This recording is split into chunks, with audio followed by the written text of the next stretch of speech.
Mitarasko ny fanavaozan'ny antoko politika amin'ny fijoroany ara-panjakana ary isoratany ao anatin'ny lisitra nasionaly ny antoko politika araka nambaran'ny tale kabinetra ministeran'ny atany Andriamatoa Tery Rakotonarivo. Mbola 5 isanjato ny antoko politika ihany mbola nametraka ny atota taratasy teo anivon'ny Sapandrara misahana andrara politika eo anivon'ny ministeran'ny atany. 370 ny isan'ny antoko politika ara-dalàna eto Madagasikara misoratra eto anivon'ny ministeran'ny atany. Tsy misy afa-tsy 50 am'ireo anefa hatramin'izao no nametraka antota taratasy ho fanavaozana an'izay antoko politika an'izay hifanaraka amin'ny lalàna velona sy vaovao ankehitriny.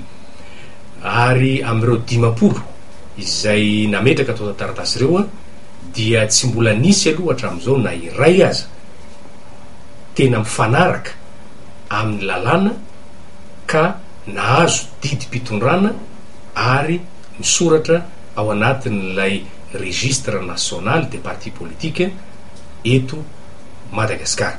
Ny manahirana ny maro indrindra dia mikasika n'ilay fohy be toerana satria tsy vitan'ny ohatran'ilay teo aloha ntsony hoe lazaina fotsiny ao amin'ilay antota taratasy hoe ny fohy be toeran'ny antoko politika izatsy dia ao amin'ny lo zao fa tena mila antota taratasy ara-dalàna ara-panjakana tsara ny ministeran'ny atany manamarina fa an'ilay antoko politika tokoa ilay trano sy ilay toerana izay lazainy fa ho fohy be toerana.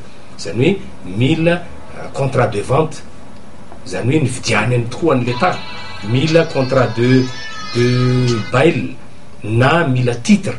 Ireo zavatra eo nefa dia sahirana ny antoko politika mamorona azy ireo. Eo ihany koa ny fahasahiranana antoko politika maro mikasika ny fanaovana ny vinam-piarahamonina na ny projet de société. Raha ny nambaran'ny teo anivon'ny ministerana tany an-trano dia 3 am'ireo antoko politika 50 nametraka atota taratasy ihany no ara-dalàna ny atota taratasy ary ahazo ny didim-pitondrana manamarina ny maha-ara-dalàna ny fisian'ny atoko ary ho voasoratra ao anatin'ny lisitra nasionaly ny atoko politika. Araka ny voalaza ao anatin'ny lalàna 220 aotra 12 dia ny atoko mahafeno ireo ihany no afaka mandatsaka olona amin'ny anaran'ny atoko amin'ny fifidianana.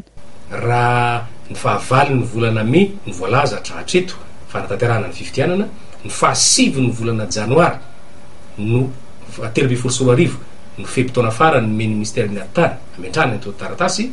Ny ministeran'ny atany izay mbola manana 4 bolana andinihana ny atota taratasy dia efa akaiky dia antondratra tokoa ny sisa fotoana ananatsika mpitarika antoko politika ametrahana ho ara-dalàna an'izany antoko politika atsika izany eto Madagasikara. Arak'izany, hatramin'ny 7 Janoary 2024 no fotoana voafaritry ny lalàna anatanterahana ny fanavaozana amin'ny fijoroany ara-panjakana ary isoratana ao anatin'ny lisitra nasionaly ny antoko politika. Hodidina fanodiminy any la réunion indray ny lieutenant-colonel Charles Andrena Soavina amin'ity herinandro ity. Io no fantatra araka ny vaovao azo antoka voaray. Araka ny loharaham-baovao dia mbola tsy sitrana tsara ny tongony avy antony izay hanaovana ny fandidiana azy indray. Raha ny fantatra dia mety ho tanterahana rampitso ny fandidiana ny lieutenant-colonel Charles Andrena Soavina. Tamin'ny 9 septambra lasa teo izy no nivoaka ny hopitaly. Tsy nahitana fahatsarana nefa ny fahasalamany ka voatery ho didiana indray izy. Raha tsy ahivina dia tamin'ny volana desambra 2024 no nampidirina teny amin'ny HCRA ny lieutenant-colonel Charles Andrena Soavina. Taoriany fa raha tsy ny fahasalamany anefa dia tsy maintsy nentina aingana tany amin'ny Osy la Réunion izy no didiany ka ny fanjakana malagasy no nandray tanana ny fitsaboana azy. Anisan'ny tsy maintsy jerentsika le fampihavanana satria tena potika le fiarahamonina ankehitriny. Ka raha potika izay fiarahamonina izay fitipitina zany le izy dia misy fepetra maro. Fepetra voalohany aloha dia le article 20 ny feuille de route. Ataovy mazava tsara ny resaka. Ny lalàna internationale dia miteny hoe na iza ka avy amina firenena ray izy mizaka ny isom-pirenena io dia afaka mody any aminy. Iny zany tsy adikevitra iny. Fa kosa zareo kosa tsy miteny hoe ny lalàna tsy ampiarina aminy. Ny zavatra tiana marihana dia zao. Tsika zany amin'ny resaka foana fampihavanana. Ka ny zany dia hoe raha misy ny fisamborana ka miantra amin'ny lalàna amin'ny article 20 io dia mazava ho azy fa tsisy zany ny réconciliation. Fa kosa raha hoe ao mipetraka le amnistie dia misy zany volonté de réconciliation.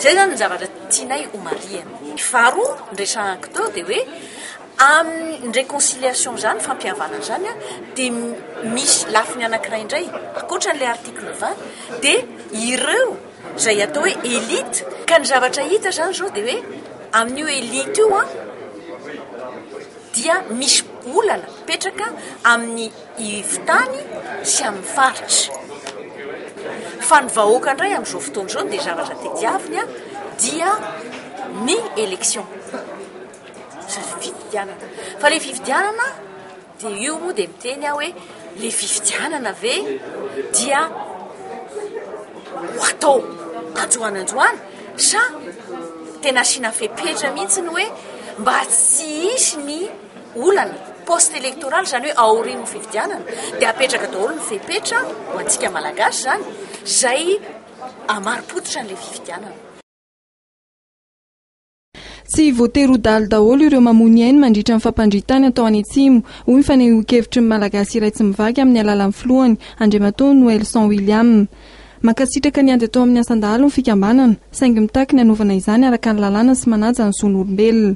Ary tsy olona fotsiny fa be dia be ny tanàna doroan'ny mpitandro ny filaminana zany any amin'ireny atsimo reny, izay mampalahelo ihany le izy satria everina zany fa regny tanàna regny zany no mitahiry no zoiny ireo olon-dratsy ireo, nefa tsy marina velively zany satria tanàna ara-dalàna nipetraka eo zareo zany, eo ny tany fivelomany ka sy tokony hodorana fotsiny fa jerevana hoe iza ny olon-dratsy amin'ity toerana ty dia zay no tadiavina. Melohan'ny MITM araka izany ny famonoana olona tsy nandalo fanadihadiana sy fitsarana ataon'ireo mpitandro ny filaminana sasany manao ny opération tandroka. Tsy akasitrana loatra zany ny famonoana mivantana ny olona zany raha tsy misy aloha zany fanady adina. Saropatika tsy maintsy tandrovana toy ny anak'Andriamaso ny malagasy iray tsy mivaky ny firaisam-pirenena. Ankoatra izany dia isan'ny vaindohan-drarahany ny ady atao amin'ny fahantrana.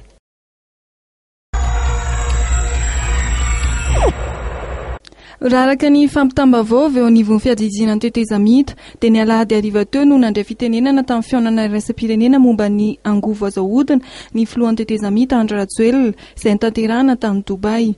Nandraitra ny fandraisam-pitenenana nataony no nilazany fa mametraka fanamby Madagasikara fa tsy hampiasa fa tsy angovo azahodina afaka 10 taona ka anisan'ny tanysainy tamin'izany ny fampiasana ny herin'ny masoandro sy ny fijerena toerana ahazoana angovo azo avy amin'ny rano.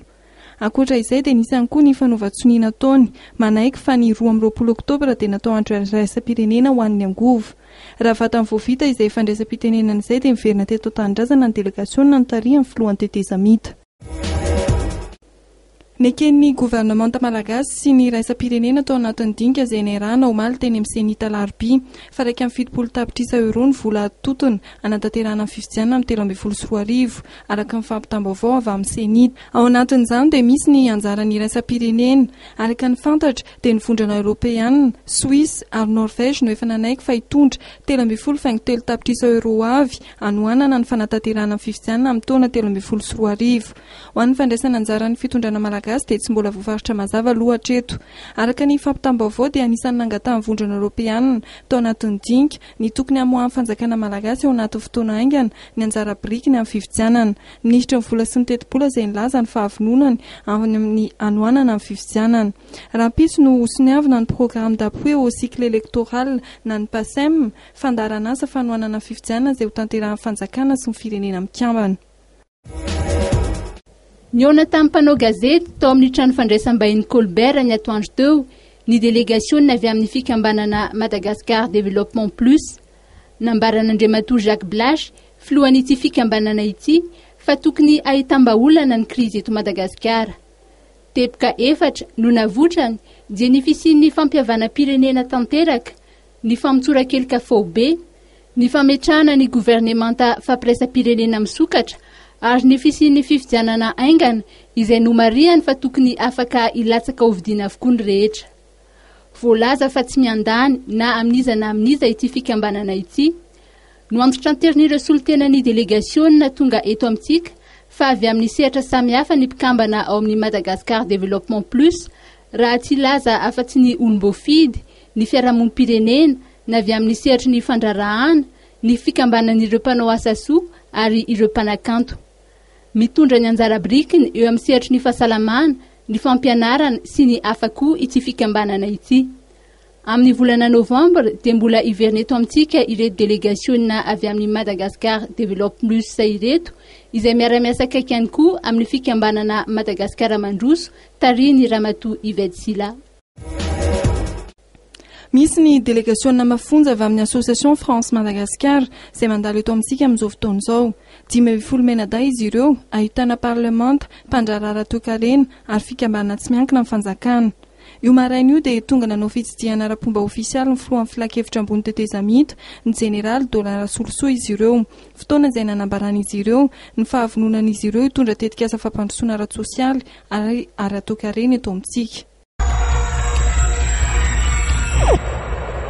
Manana anjara toerana lehibe amin'ny fifidianana samihafa izay hitanterahana ny États-Unis ny tanora. Anaka nambarana Andriamatoa Eric Atkins izay mpanolotsaina ara-kolotsaina niaraka tamin'ny ramatoa Chantal Breton, tompona andraikitra momba ny zon'olombelona ao Amaso Ivoany Amerikanina.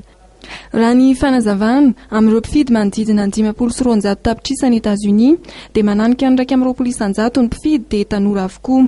No mario an'izy ireo ihany koa fa miakatra hatrany ny fandraisana anjara ny tanora amin'ny fifidianana.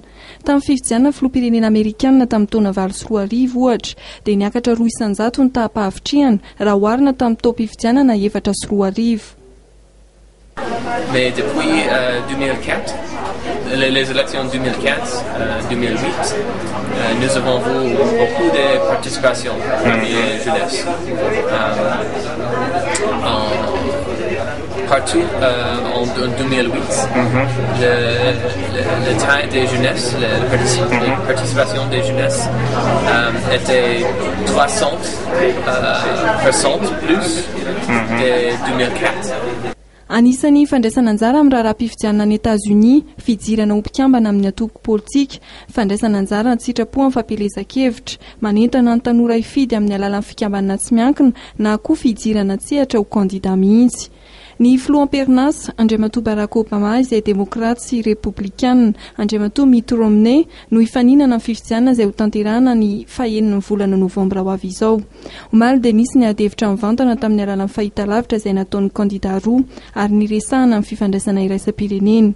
Raha ny tombatombana amin'izay ho lany taorian'ny adevitra mivantana fahatelo dia saika ny filoham-perinasa hatrany no mahazo mifandresena na dia mifanety ihany aza ny izy. Raha ny tombatomba ny televizionna CNN ohatra dia ny 270 ny Amerikanina nanontaniana no manohana ny Andriamatoa Barack Obama raha toa ka 700 ny mieritreritra hifidy an'Andriamatoa Mitt Romney. Misy hatrany ny fitrandrahana tsy ara-dalàna ny Andramena any amin'ny distrika Mananara araka ny nambaran'ny solotena mponina avy any toerana izay soloan'ny fikambanana Maso sy ny Cercle de Réflexion pour le Développement de Mananara na CRDM tena. Kanefa raha nambaran'izy ireo dia gabraraka amin'ny fitantanana ary tsy mitondra tombotsoa ny mponina any toerana izany.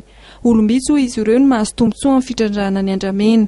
Mitaky indrindra ny anaovana tolobidy ireo bolabolan'Andramena izay nigazana izay mihoatra ny 3,000 ny mponina avy any Mananara avaratra. Nampitantiny izy ireo fa tsy anaiky intsony ny fisian'ny bolabolan'Andramena mivoaka tsokosoko raha tsy misy ny tamberim-bidy izay azon'ny commune sy ny distrika any toerana. Tsy handeha hisakagna araka ny filazan'ny fanjakagna azy io zava-misy marigny agny antoeragna agny fa resaka fitadiavam-bola, fagnangonam-bola zegny ny zavatra hitanay akagny. Ary reo mpandraharaha na le magnano exploitation ny bois de rose agny dia fampitahoragna avaty ambony no mahazo zareo, misy ny gadregny ary misy tsy magnano izy aby agny fa izy koa hita zay le madiniky satria zany zareo madiniky dia voagadragadra fahatany fa ary mahatsapa nefa zay vahoaka agny amin'ny fotony agny fa tsy reo olo madiniky reo no tegna mikirakiry bois de rose io, re zany karaha irakirika fa misy hery manosika izy avaty ambony aty araka ny fahafantaranay azy dia ny fanjakagna ambadik'io raharahany bois de rose io ka milaza eto zay ho rentany rendanitra fa tsy ahigneky le gaboraraky intsony zay vahoaka ny Mananara satria zay mahatsapa tegna fo tompony, le tompony mangataka ny aty efa tsy rariny zay ampy zay le nataon'ny fanjakagna hatramizay ka hatramizao fa itsangagna zay io ary hitondra le sosikevitra zay hitanefa entinay iarova zay mbola tsy tapaka ary hitantananay koa zay efa misy voahango ao am'izao fotoagna zao mba hiteraka tobotsoa ho an'ny vahoaka fa tsy ho an'olombitsy. Anisan'ny sosikevitra izay natolotra fikambanana maso ny CRDM ihany koa ny ametrahana dina manokana momba ny andramena. Mbola miantona ny orana treto raha ny 20 oktobra lasa teo no efa nivinavinaina sampandrarany ny mpamantatra ny toetrandro fa tokony onisiny ny rotsakorana voalohany teto Antananarivo. Raha ny andro amaraina dia 2 metatra sy 4.70 ny havan'ny rano teny amin'ny renirano Kiopa, raha toka 2 metatra sy 4.70 ny havan'ny rano ilaina mba ahafahana mahafeno ny fepetra entina andrana ny tambary ny Betsy Mitatatra sy Laniera araka nambarany teo anivon'ny Apipa. Etsy andaniny anefa efa tafiditra fena ao anatin'ny vanim-potoana na maitsoahitra isika amin'izao fotoana izao, fotoana izay anombohan'ny fiterahan'ny vary araka nambarany ireo mpamboly.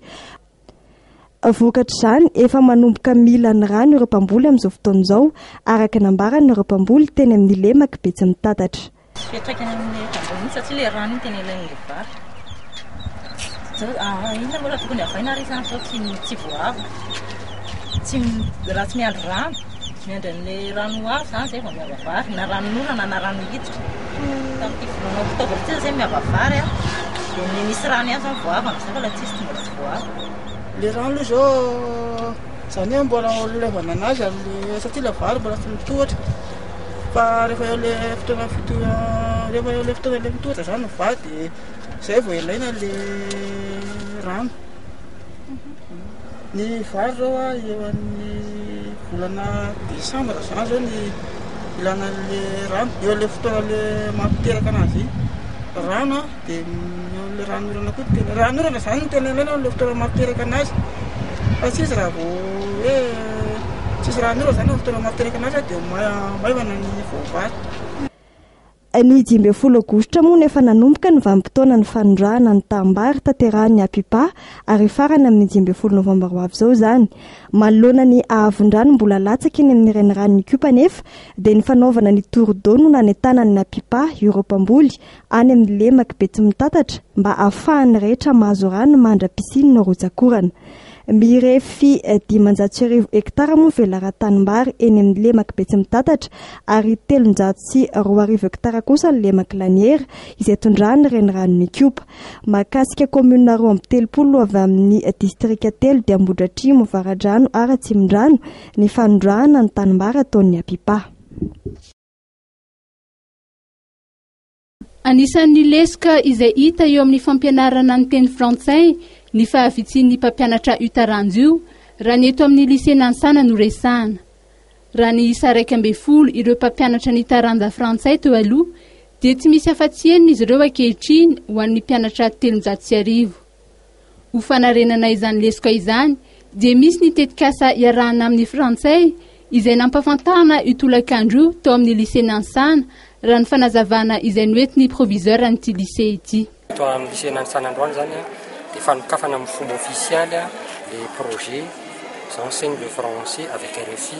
Io dia tetikasa iarahana amin'ny zareo frantsay amin'ny alalan'ny nosy la réunion izay miara-miasa amin'ny ministeran'ny fanabeazam-pirenena amin'izao fotoana izao.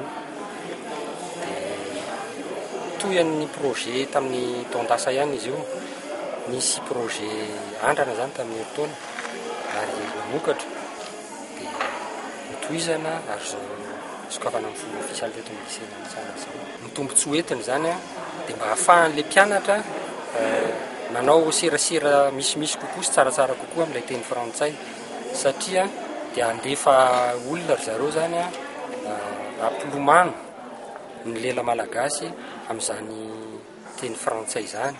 Ho avy zany ny anankiray voalohany amin'ny volana Novambra, tapatapaka ny Novambra any, dia ny faharoa amin'ny taona vaovao 2024. Raha ny fanazavana izay noentin'Andriamatoa Robert Roland, filoha lefitra voalohany ny filakevitra jeneralin'ny La Réunion dia mbola hitatra amin'ny lycée hafa toy ny lycée Galeny sy ny hafa koa ary aparitaka ihany koa eny amin'ireo tanan-dehibe ity tetikasa ity. mikarakara ny olympiade de l'informatique ny vondrona telma ny itras group ary ny arel malak amin'ny 12 hakatra amin'ny 17 novambra ho avy zao eny amin'ny université Antananarivo. Mihoatra tamin'ireo andiany teo aloha dia isy ny fanavozana entina ka anisan'izany ny fisian'ny fifananana telo dia ny ho an'olo tokana ho an'ny isaky ny sampam-pianarana ary ny fifananana web. Misy ihany koa ny fiara-miasa amin'ny ministeran'ny posta ny fifandraisan-davitra ary ny teknôlôjia amin'ity fifananana ity. Natao ihany koa izy io mba ahafahana mijery talenta vaovao satria ao anatin'ny tanjon'ny fikambanana moa ny atao hoe insertion professionnelle dia misy mila mijery talenta isika zany ho amenan'ireo partenaire sy ireo miasa amin'io sehatra io. Misy tetikasa momba ny fifananana na hoe concours des meilleurs projets d'innovation technologique zahay iterena n'ireo tanora zay manatalenta amin'izany sehatra ny teknôlôjia ampleta zany anampina azy ireo amin'ny famoronana asa satria zava-dehibe tokoa ary voalaza teo hoe betsaka ny tanora manampahaizana ingénieur miasa eto Madagasikara dia mahita zavatra tsaratsara izy dia makany ivelany ka ngamba mba tonga kosa ny fotoana mba ijerevantsika hoe inona no fomba ahafahantsika mba mampijanona ary manome herizika mametosika an'ireo tanora ireo zay navita fianarana ahafahany miditra amin'ny sehatry ny famoronana asa mba ahafahana mamorona asa ho an'ny tanora ary izay tondra fampandrosoana amin'ny firenena.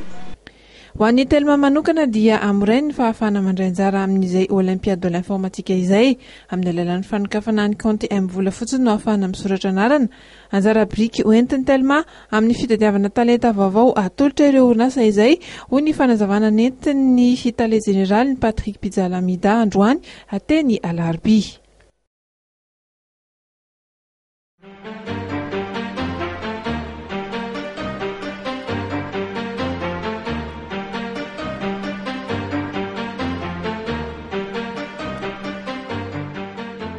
Fianambidy eo anelanelina ny foloka hatramin'ny 10 isanjato no atolotry ny magazay SIDEF ho an'ny mpanjifa amin'izao fotoana izao amin'ny rokojakoja ilaina amin'ny tokantrano amidy ao aminy.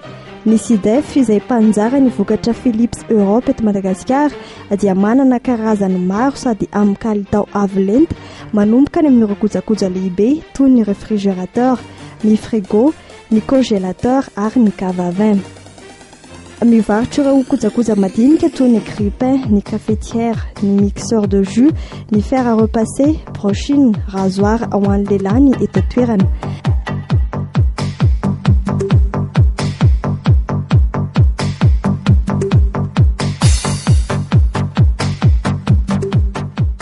Misongadana amin'ny rokojakoja madinika ihany koa ity friteuse ity izay mahazaka hatrany amin'ny rekilao.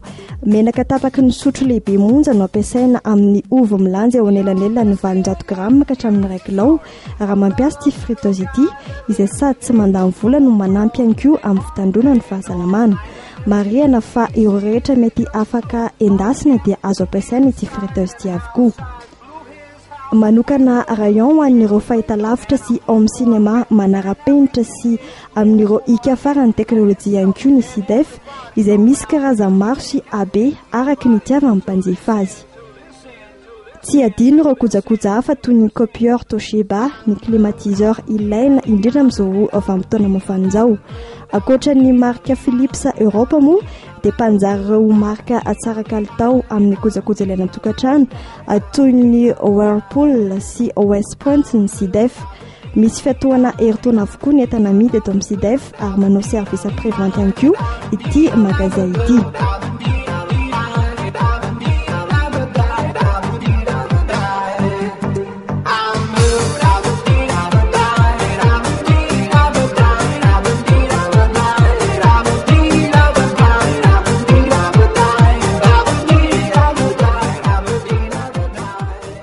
Misokatra isan'andro ny alatsinainy ka hatramin'ny asabotsy ny SIDEF izay manana ny magazay eto Antananarivo amin'ny 7 ora ka hatramin'ny 12 ora maraina sy amin'ny 2 ora ka hatramin'ny 1 ora hariva ny hariva ny ora sy fisokafana ireo dia ho an'ireo magazay eny Andriafanambojanahary sy eny amin'ny radio Lasorano raha toka amin'ny sivorakatra amin'ny fitora alina ny misokatra kosa ny magazay eny Korondrano. Akoatra n'Antananarivo moa dia efa ahitana ity magazay sy defty ihany koa amin'ny Tomasina.